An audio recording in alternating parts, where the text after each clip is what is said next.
새벽 5시 박정수는 이미 눈을 떴다.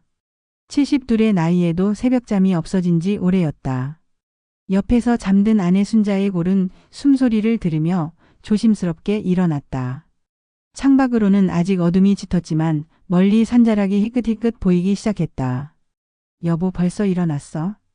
순자가 부스스한 목소리로 물었다. 응, 조금 더 자. 나 텃밭 좀 보고 올게. 정수는 집 뒤편 작은 텃밭으로 향했다. 올해 심은 상추와 고추, 토마토가 제법 자라고 있었다. 특히 토마토는 빨갛게 익어가고 있어서 마음이 뿌듯했다. 호미로 잡초를 뽑으며 혼자 중얼거렸다. 2년만 더 하면 민호도 은퇴하겠네. 그럼 이 집으로 내려와서 같이 농사 지으면 좋을 텐데.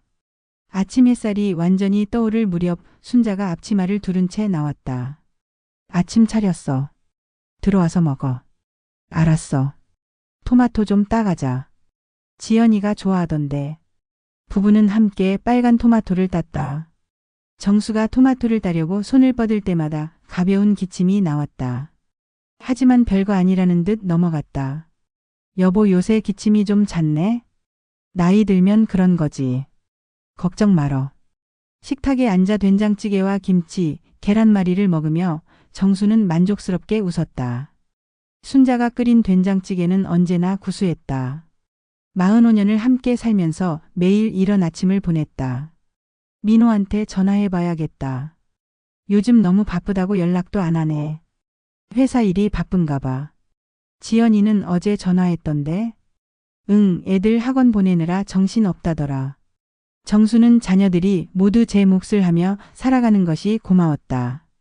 특히 장남 민호는 대기업에 다니며 안정적인 생활을 하고 있었고 딸 지연도 결혼해서 아이들을 잘 키우고 있었다. 오후에는 마을 이장댁에서 마을 회의가 있었다. 새로 들어올 도로 포장 공사에 대한 얘기였다.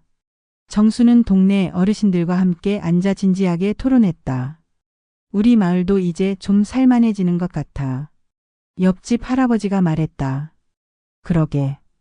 요즘 젊은 사람들도 시골로 많이 내려온다던데. 정수는 고개를 끄덕이며 동의했다.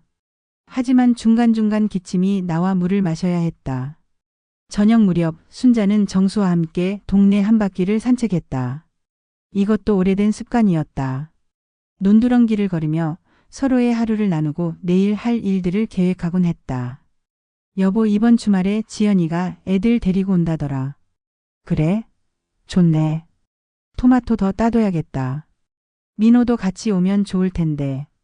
민호는 바쁘니까. 이해해야지. 저녁이 되어 TV를 보며 함께 앉아있던 정수는 또 기침을 했다. 이번엔 조금 심하게 나왔다. 여보 병원 한번 가봐.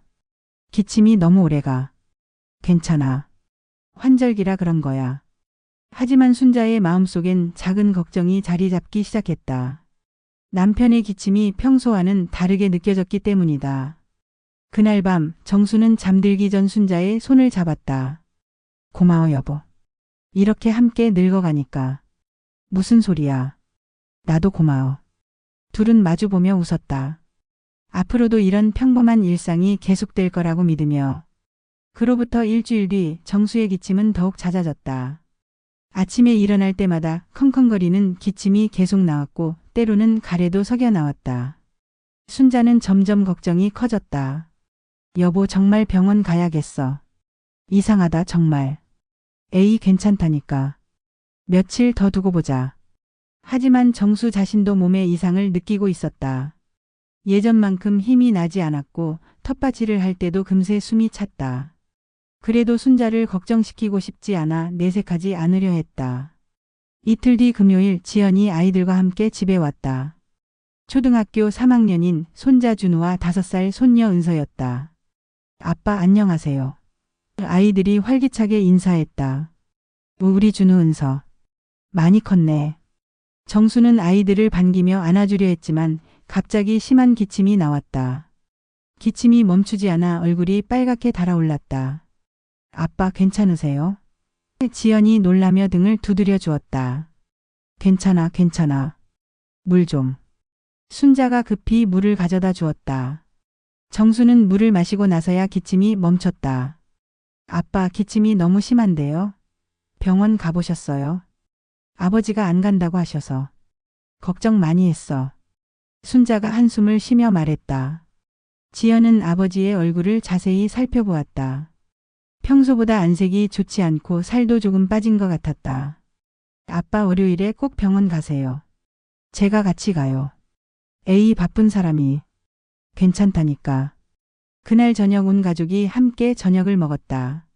순자가 준비한 갈비찜과 나물들이 상에 가득했다. 아이들은 신나게 떠들며 밥을 먹었다. 할아버지, 저희 다음 주에 학예회 있어요. 오실 수 있어요? 준우가 물었다. 그럼 가야지. 할아버지가 꼭 볼게. 하지만 정수는 말하는 도중에도 자꾸 기침을 했다. 지연은 어머니와 눈짓을 주고받았다. 식사 후 지연은 부엌에서 설거지를 도우며 어머니와 이야기를 나눴다. 엄마, 아빠 기침이 정말 심하네요. 언제부터 이러셨어요? 한 달 정도 됐나? 처음엔 감기인 줄 알았는데 너무 오래 가서 걱정이야. 제가 내일 민호 오빠한테 연락해서 병원 예약 잡아달라고 할게요. 아빠 혼자서는 안 가실 테니까. 다음 날 아침 지연은 형 민호에게 전화를 걸었다. 오빠, 아빠 상태 어떻게 생각해? 어제 보니까 기침이 너무 심하던데. 나도 걱정되긴 하는데 아버지가 워낙 고집이 세시잖아. 그러니까 오빠가 설득해보세요. 우리가 같이 모시고 가면 될 것 같은데. 민호도 마음속으론 아버지가 걱정됐다. 지난번 전화 통화에서도 목소리가 평소와 달랐었다. 알겠어. 내가 아버지한테 연락 드려볼게. 그날 오후 민호가 전화를 걸었다. 아버지, 저 민호예요. 민호야. 잘 지내고 있지? 네. 아버지, 지연이가 얘기하는데 기침이 좀 심하시다면서요. 에이, 그런 거 가지고 왜 걱정을. 괜찮다. 그래도 한번 검사 받아보시는 게 좋을 것 같은데요.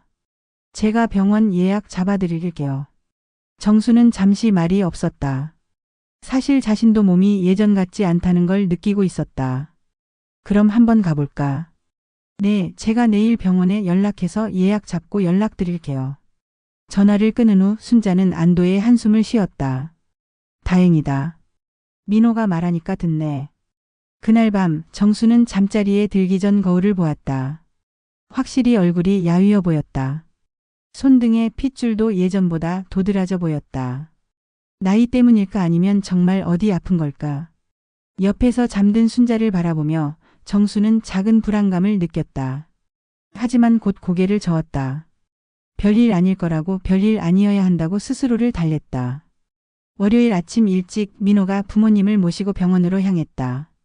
대학병원 내과였다. 정수는 병원 가는 것을 별로 좋아하지 않았지만 가족들이 걱정하는 모습을 보니 어쩔 수 없었다. 아버지, 오늘 정확한 검사 받으시면 마음이 놓일 거예요. 민호가 운전하며 말했다. 그래. 별거 아니면 좋겠는데. 병원에 도착하자 환자들로 북적였다. 접수를 하고 기다리는 동안 정수는 여러 번 기침을 했다. 순자는 남편의 손을 꼭 잡고 있었다. 박정수 환자분, 진료실로 들어오세요. 의사는 중년에 차분해 보이는 남자였다. 먼저 청진기로 정수의 가슴과 등을 들어보았다. 언제부터 기침을 하셨나요? 한 달 정도요. 가래는 나오나요? 가끔 나와요. 체중이 줄었다고 느끼시나요? 정수는 잠시 망설였다.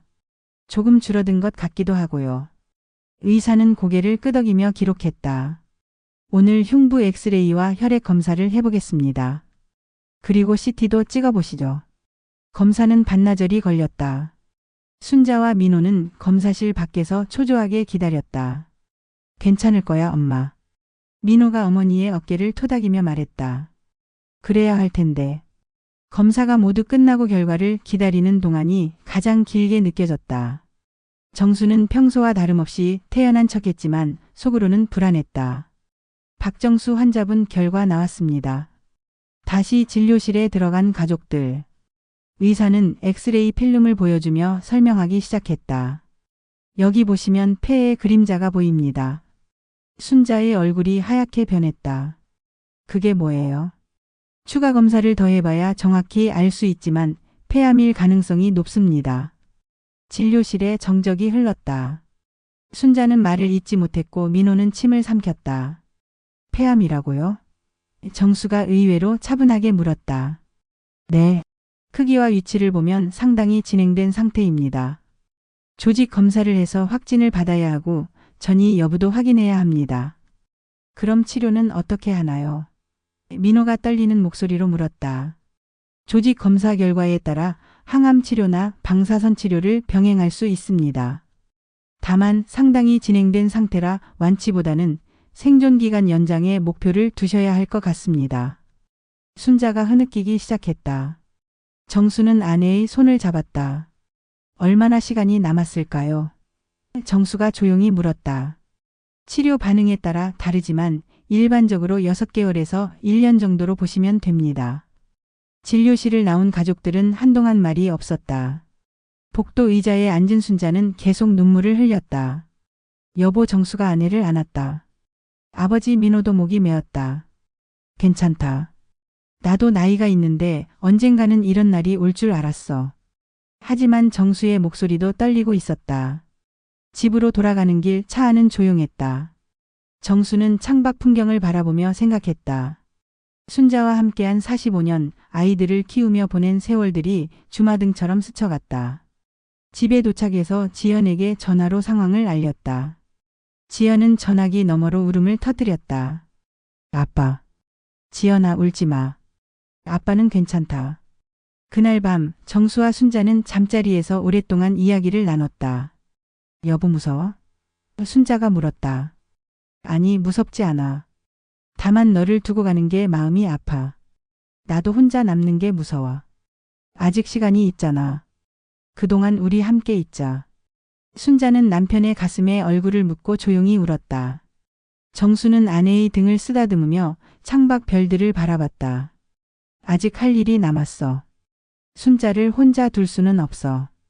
그 순간 정수는 남은 시간을 어떻게 보낼지 결심하기 시작했다. 병원에서 조직 검사 결과가 나왔다. 폐암삭이 이미 다른 부위로 전이가 시작된 상태였다.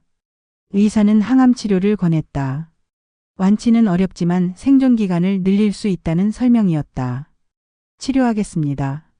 정수가 단호하게 말했다. 항암 치료가 시작됐다.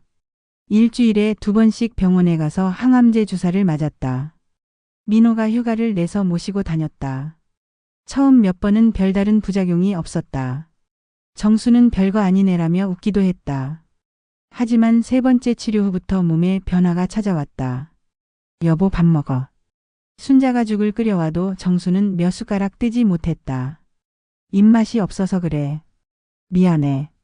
무엇보다 충격적인 것은 머리카락이 빠지기 시작한 것이었다. 아침에 일어나면 베개에 머리카락이 가득했다. 여보 괜찮아. 나중에 다시 날 거야. 순자는 남편을 위로하며 말했지만 속으로는 가슴이 미어졌다. 한 달이 지나자 정수의 모습은 완전히 달라져 있었다. 머리카락이 모두 빠져 대머리가 됐고 체중도 10kg 가까이 줄었다. 얼굴은 해골처럼 앙상해졌다. 아빠 지연이 아버지를 보고 눈물을 참지 못했다.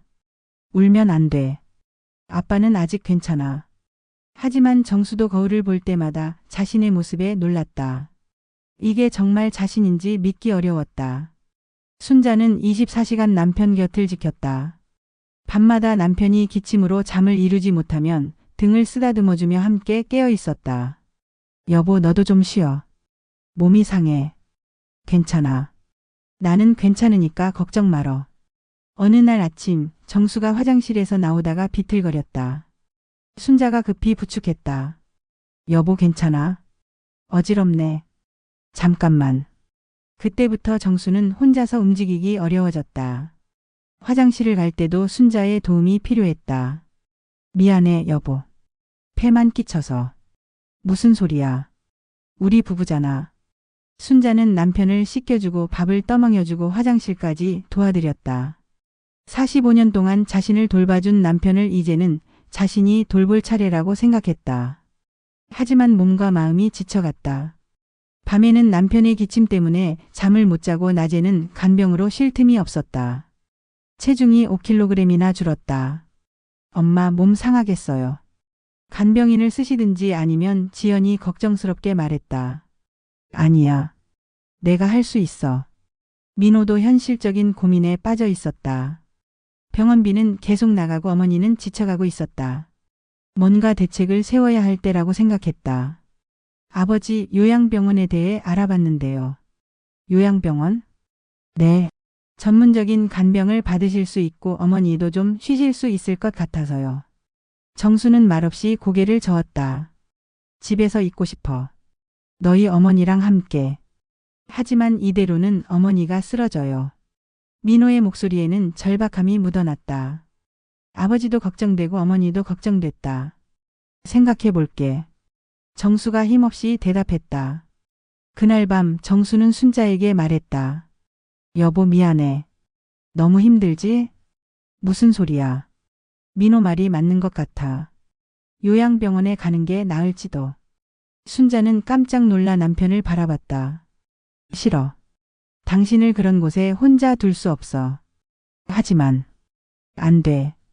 절대 안 돼. 순자의 목소리는 단호했다. 마지막까지 남편 곁에 있겠다는 의지였다. 정수는 아내의 손을 잡았다.